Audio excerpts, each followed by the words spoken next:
बिस्मिल्लाहिर्रहमानिर्रहीम। अस्सलाम वालेकुम नाज़रीन, आप यूट्यूब चैनल देख रहे हैं, मैं इमरान खान हूँ। तो शाहिद खट्टक का बड़ा इंपॉर्टेंट ट्वीट है जिसके अंदर पूरी कहानी है। चंद लफ्ज़ों में उन्होंने बता दिया जनाब कि उनका मूड क्या है और उन लोगों के साथ हो क्या रहा है। शाहिद खट्टक कहते हैं कि जी आप हमें 3 साल से पीछे धकेल रहे हैं और हम पीछे हट रहे हैं, लेकिन अब हमारी पीठ दीवार के साथ लग चुकी है। और जब किसी की पीठ दीवार के साथ लग जाती है ना, तो वो या अपने मुखालिफ के पांव में गिरता है या वो गिरेबान में हाथ डालता है। और आपको पता है कि हम कौन लोग हैं और किन की औलादे हैं। हम पांव में नहीं गिर सकते, गिरेबान में हाथ डालेंगे।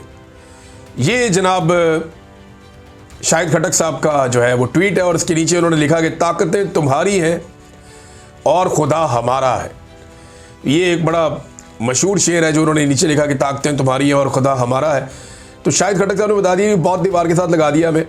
अब यहाँ से 2 ऑप्शन होते हैं, या तो हम आपके पैरों में गिर जाएं, कंप्रोमाइज़ कर लें, या आपका गिरेबान पकड़ लें। इमरान खान साहब के साथ भी यही किया गया। इमरान खान को इतना दीवार के साथ लगाया गया कि इमरान खान साहब ने एस्टेब्लिशमेंट का गिरेबान पकड़ा हुआ है और एस्टेब्लिशमेंट अपने सारे टाउटों को साथ मिला के पूरी कोशिश करके आलमी सपोर्ट लेकर भी इमरान खान के हाथ से अपना गिरेबान नहीं छुड़वा पा रही।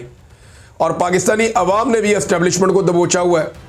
अब कभी वो आईनी तरमीम करते हैं, कभी वो कुछ और करते हैं, कभी खून बहा देते हैं, लोगों का कत्लेआम करते हैं, चादर और चारदीवारी का तकद्दुस पामाल करते हैं, लीडर को जेल में डालकर 2.25 साल तक ना उसकी तस्वीर बाहर आने दी, ना उसकी वीडियो ना ऑडियो बाहर आने दी। ये इस एस्टेब्लिशमेंट ने किया पाकिस्तानी अवाम के साथ। लेकिन ये खुद बहुत बुरी तरह फंस गई है, बहुत बुरी तरह जकड़ी गई है। तो ये शाहिद खट्टक का पैगाम है ना, ये बड़ा क्लैरिटी लेकर आ रहा है।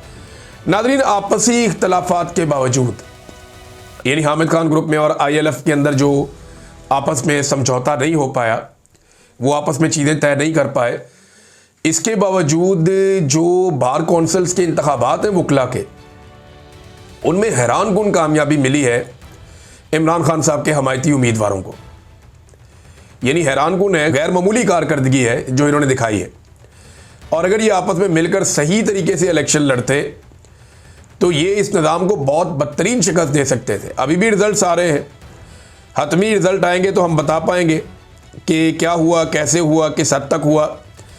लेकिन जो अभी रिज़ल्ट आ रहे हैं उनमें गैर मामूली कामयाबी, यानी जिसकी तवक्को नहीं की जा रही थी, उस लेवल तक कामयाबी हासिल की पाकिस्तान तहरीक-ए-इंसाफ के हमायत याफ्ता उम्मीदवारों ने, जो एक बड़ी बात है, ये छोटी बात नहीं है।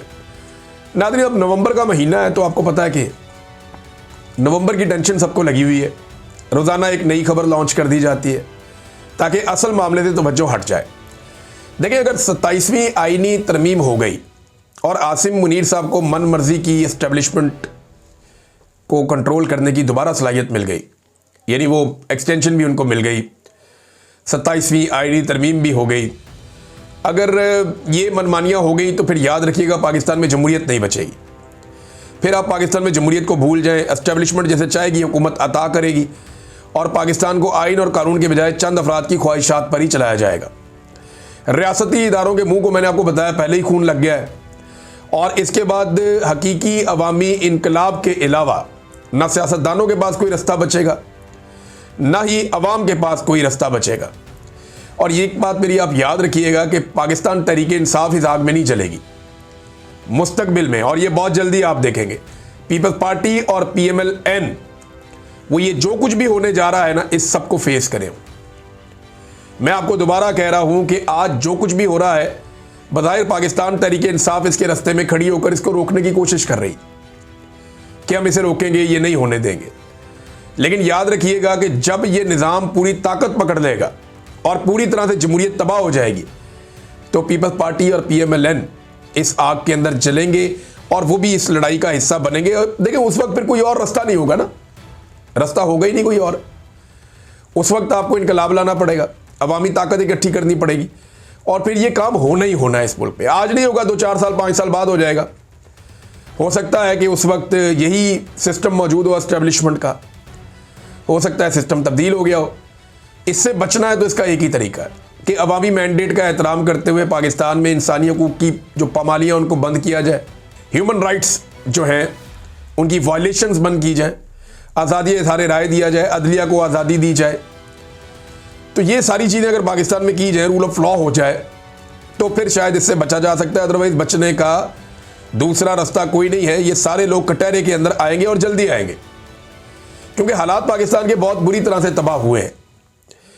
वज़ीर-ए-आज़म हाउस में एक ब्रीफिंग दी गई है, बल्कि एक वार्निंग है जो वज़ीर-ए-आज़म हाउस में दी गई है। शहबाज राणा साहब ने इसके हवाले से खबर भी जारी की और कारोबारी हजरात गए थे वज़ीर-ए-आज़म हाउस में। उन्होंने जाके वहाँ पे मुलाकात की और वज़ीर-ए-आज़म को उन्होंने वाज़े करके ये बता दिया कि हमारी जो बरामदात हैं वो बहुत तेज़ी से गिर रही हैं। लेकिन किसी भी मुल्क का जो इन्हिसार होता है, पाकिस्तान जैसे मुल्क का, कि पाकिस्तान में ज़र मुबादला है, वो चंद चीज़ों पे होता ना। एक या तो सयाहत आ जाए पाकिस्तान में, या बहुत बड़े पैमाने पर रेमिटेंसेस आ जाए पाकिस्तान में, या बहुत बड़े पैमाने पर पाकिस्तान में सरमायाकारी आ जाए। ये तीनों चीज़ें तो नहीं हो रही, ये नहीं हो रही।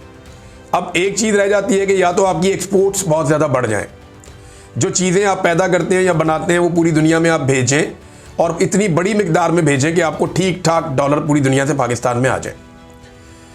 तो कारोबारी हजरात ने बताया कि जनाब हमारी जो बरामदात हैं या हमारी एक्सपोर्ट्स हैं वो बहुत तेज़ी से गिर रही हैं, बहुत रफ्तार से नीचे जा रही हैं लगातार। इमरान खान साहब के दौर में बहुत पीक पे चली गई थी, अब बिल्कुल नीचे जा रही हैं। नई सनतें लगने की बजाय पुरानी सनतें पाकिस्तान में बंद हो रही, ये बताया गया उन्हें। गैर मुल्की सरमायाकार मुल्क से भाग रहे हैं। आप कुछ करें, अभी कुछ ना किया तो बहुत देर हो जाएगी, ये शहबाज शरीफ को बताया गया। और अब एक फार्मूले पे काम किया जा रहा है कि टैक्सेस को कुछ कम किया जाए।